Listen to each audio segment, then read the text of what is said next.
জানি জানি রোজ পোলাও, কালিয়া, মাংস এসব খেতে ভালোই লাগে, কিন্তু তাই বললে কি চলে? পটল, কুমড়ো, মোচা, কচু এসবও তো খেতে হবে নাকি? এই চাল কুমড়ো তাই মাঝে মাঝে খেতে হবে বই কি। প্রথমেই চাল কুমড়োর খোসা বাদ দিয়ে সরু করে কুচিয়ে নেব।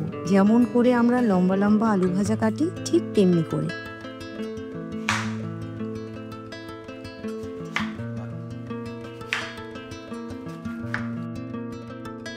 এবার কড়াইতে তেল দিয়ে, তেল গরম হলে সাদা জিরে দিয়ে সামান্য নাড়াচাড়া করে নেব। দেব তেজপাতা আর শুকনো লঙ্কা।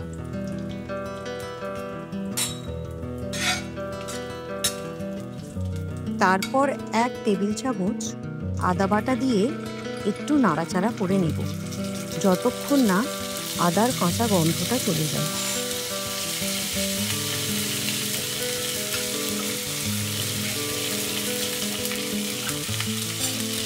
এবার অল্প নারকেল কোড়া দিয়ে আবার ভেজে নেব। এবার এক এক করে দেব 1 চা চামচ ধনে আর 1 চা চামচ জিরে গুঁড়ো দিয়ে অল্প নাড়াচাড়া করে দিয়ে দেবো কুচিয়ে রাখা চাল কুমড়োটা।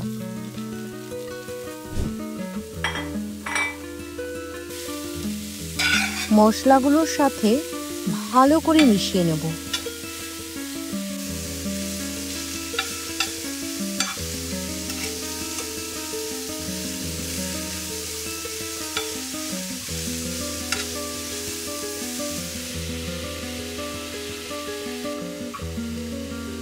দেব আন্দাজ মতো লবণ। ভালো করে লবণটা মিশিয়ে ঢাকা চাপা দিয়ে দেব। ঢাকা খুললে দেখব অনেকটা জল বেরিয়েছে চাল কুমড়ো থেকে। চাল কুমড়োয় প্রায় 96% জল থাকে। আমাদের আর একটু জল লাগবে না রান্নাটা হতে। আবার ঢাকা চাপা দিয়ে দেব। অন্যদিকে একটা পাত্রে অল্প তেল দিয়ে অল্প করে ডালের বড়ি ভেজে নেব। বড়িটা বেশ লাল করে ভাজা হবে।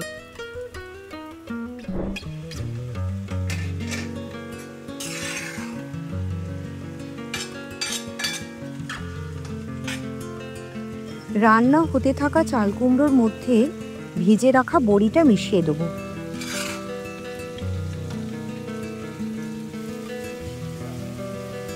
এবার সামান্য মিষ্টি আর আরও একটু নারকেল কোড়া দিয়ে দেব চেরা কাঁচা লঙ্কা। ঢাকা দিয়ে দেব। রান্না করব মিনিট 2। ঘি মিশিয়ে নামিয়ে নিলেই রেডি সুস্বাদু চাল কুমড়ো। আপনারাও রান্না করুন, খেতে কিন্তু সত্যিই ভালো হয়। রান্না করুন, খান, প্রিয়জনদের খাওয়ান আর খুব খুব খুব ভালো থাকুন।